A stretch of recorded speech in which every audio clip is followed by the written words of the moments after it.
नमस्कार दोस्तों, स्वागत है आपका आपके अपने YouTube चैनल पर। तो चलिए शुरू करते हैं आज एक और नई कहानी के साथ।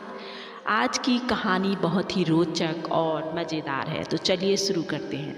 बहुत समय पहले की बात है। चंदनपुर का राजा बड़ा प्रतापी था। दूर दूर तक उसकी समृद्धि की चर्चाएं होती थी।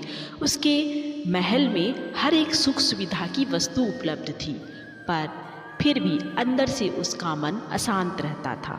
उसने कई ज्योतिषियों और पंडितों से इसका कारण जानना चाहा। बहुत से विद्वानों से मिला। किसी ने कोई अंगूठी पहनने तो किसी ने यज्ञ करने को कहा, पर फिर भी राजा को दुख दूर नहीं हुआ। उसे शांति नहीं मिली। एक दिन भेष बदलकर राजा अपने राज्य की सैर पर निकला। घूमते घूमते वह एक खेत के निकट से गुजरा। तभी उसकी नज़र एक किसान पर पड़ी। किसान ने फटे पुराने वस्त्र धारण कर रखा था और वह पेड़ की छाँव में बैठकर भोजन कर रहा था। किसान का वस्त्र देख राजा के मन में आया कि वह उसको कुछ स्वर्ण मुद्राएं दे दे, ताकि उसके जीवन में कुछ खुशियाँ आ जाए। राजा किसान के सम्मुख जाकर बोला, मैं एक राहगीर हूँ। मुझे तुम्हारे खेत पर यह 4 स्वर्ण मुद्राएं गिरी मिली।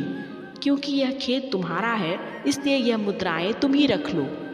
किसान ने कहा, ना ना सेठ जी, यह मुद्राएं मेरी नहीं है। इसे आप ही रखें या किसी को दान कर दें। मुझे इनकी कोई आवश्यकता नहीं। किसान की यह प्रतिक्रिया राजा को बड़ी अजीब लगी। वह बोला, धन की आवश्यकता किसे नहीं होती, भला आप लक्ष्मी को ना कैसे कर सकते हैं? सेठ जी, मैं रोज़ 4 आने कमा लेता हूँ और उतने में ही प्रसन्न रहता हूँ। किसान बोला, क्या आप सिर्फ 4 आने की कमाई करते हैं और उतने में ही प्रसन्न रहते हैं? यह कैसे संभव है? राजा ने अचरज से पूछा। सेठ जी, किसान बोला, प्रसन्नता इस पर निर्भर नहीं करती कि आप कितना कमाते हैं या आपके पास कितना धन है। प्रसन्नता उसके धन के प्रयोग पर निर्भर करती है। तो तुम इन 4 आने का क्या क्या कर लेते हो? राजा ने उपहास के लहजे में प्रश्न किया। किसान भी बेकार की बहस में नहीं पड़ना चाहता था।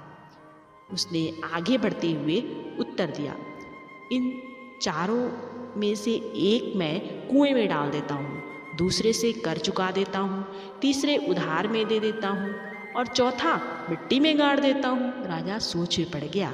उसे यह उत्तर समझ नहीं आया। वह किसान से इसका अर्थ पूछना चाहता था, पर वह जा चुका था।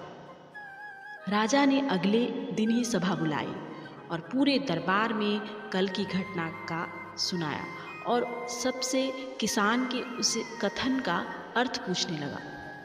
दरबारी ने अपने अपने तर्क पेश किए और कोई भी राजा को संतुष्ट नहीं कर पाया। अंत में किसान को ही दरबार में बुलाने का निर्णय लिया गया। बहुत खोजबीन के बाद किसान मिला और उसे कल की सभा में प्रस्तुत होने का निर्देश दिया गया। राजा ने किसान को उस दिन अपने भेष बदलकर भ्रमण करने के बारे में बताया और सम्मानपूर्वक दरबार में बिठाया। मैं तुम्हारे उत्तर से प्रभावित हूँ और तुम्हारे 4 आने का हिसाब जानना चाहता हूँ। बताओ, तुम अपने कमाई का 4 आने किस तरह खर्च करते हो, जो तुम इतना प्रसन्न रहते हो और संतुष्ट रह पाते हो? राजा ने प्रश्न किया। किसान बोला, हुजूर, जैसा कि मैंने पहले बताया था, मैं 1 आना कुएं में डाल देता हूँ, यानी अपने परिवार के भरण पोषण में लगा देता हूँ। दूसरे से मैं कर चुकाता हूँ, यानी इसे मैं अपने वृद्ध माँ बाप की सेवा में लगा देता हूँ।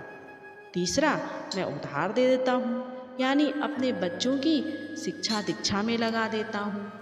और चौथा मैं मिट्टी में गाड़ देता हूँ, यानी मैं 1 पैसे की बचत कर लेता हूँ, ताकि समय आने पर मुझे किसी से मांगना ना पड़े और मैं इसे धार्मिक, सामाजिक और अन्य आवश्यक कार्यों में लगा सकूँ। राजा को अब किसान की बात समझ आ चुकी थी। राजा की समस्या का समाधान हो चुका था। वह जान चुका था कि यदि उसे प्रसन्न एवं संतुष्ट रहना है तो उसे भी अपने अर्जित धन का सही उपयोग करना होगा।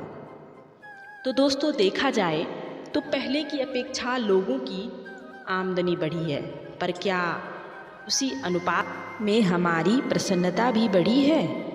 पैसों के मामले में हम कहीं ना कहीं गलती कर रहे हैं। लाइफ में बैलेंस बनाना ज़रूरी है और इसके लिए हमें अपनी आमदनी और उसके इस्तेमाल पर ज़रूर गौर करना चाहिए। तो दोस्तों ये थी एक छोटी सी रोचक और मनोहर कहानी। ऐसी ही और कहानियों के लिए मेरे चैनल को लाइक करें, सब्सक्राइब करें। तब तक के लिए आपका धन्यवाद।